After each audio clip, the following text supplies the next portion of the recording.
Welcome back. There was a recent report which suggested that, the real estate prospects in Ahmedabad are looking extremely bright. In fact, it's also comparing it to the way Hyderabad was, say, about 7 to 8 years ago. Thereafter, we saw a big jump in real estate prospects for Hyderabad, primarily on account of demand coming in from the IT sector and new businesses. So a company that has a fair amount of exposure to Ahmedabad is Arvind SmartSpaces. How much is it likely to benefit, and is there, any truth to that report? We do have with us the management. Mr. Singal joins in. Kamal Singal, thank you for joining in, Mr. Singal. And first up, season's greetings to you, your team, your family. Interactions suggest that, Ahmedabad can be compared to Hyderabad, what Hyderabad was, say, 7 to 8 years ago. What rate do you project the Ahmedabad real estate, both commercial and retail, to grow at going forward? And how much of that would come directly to you? Good morning, and thanks for the wishes, and wish you same. Ahmedabad is seeing a lot of activity, a lot of action, especially in the post-COVID period. We did see a little bit of a downside during COVID, etc. But I think the industry has shaped up very, very well. Comparing with cities like Hyderabad is one way to look at it, but if you were to look at the city in isolation per se, I think quite a few building blocks have been put in place when it comes to commercial real estate in Ahmedabad. Traditionally, Ahmedabad is more focused on residential. There is quite a bit of activity, innovation, products, etc., which keep coming in that segment. But commercial real estate has been little on the lower side as compared to cities like Bangalore, or even city like Pune, etc. And Hyderabad, of course, picked up a few years back, as you said. But now it seems, sorry. So, I just wanted to understand from a point-to-point perspective, what has been the price appreciation in Ahmedabad from pre-COVID to now, and what is expected going forward, both on residential as well as commercial? Residential has seen a great traction in prices and uplift both.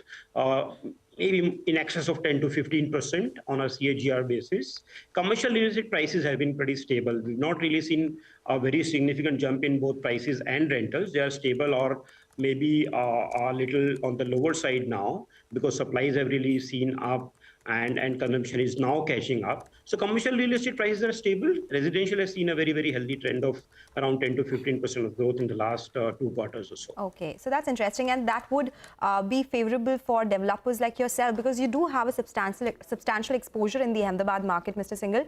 But can you tell us what is the total market share that you have? Because yes, a lot of real estate players are coming up there via JVs or joint developments as well. And will this be the focus market for you, which will continue to be the focus market? You are in Bengaluru and Pune, but any other markets that you're tapping? Yeah, sure. So Ahmedabad, we as a company are focused on residential. We don't do commercial much or retail much. And our focus remains in the medium term and long term on residential segment itself.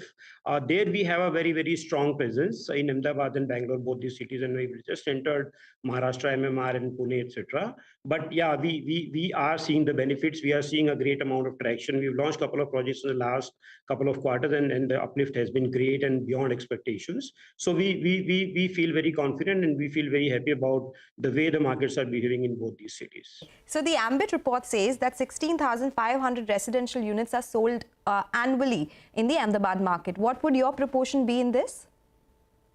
So we are targeting to be somewhere around 15% of the market, generally speaking, in the segments that we operate in. Of course, the 16,000 is a big number in the sense of so many product segments being there. We are mainly focused on horizontal development in the city of Ahmedabad, which includes plotting, villas, etc., etc. And there we intend to corner a very healthy two-digit share in the marketplace. So what exactly then is the launch pipeline looking like? I mean, can you split it up for us into affordable, mid-housing, luxury? And when you say 15% of your addressable market, what would that mean in terms of unit sales? Would that be about 2,000 units or a little under that?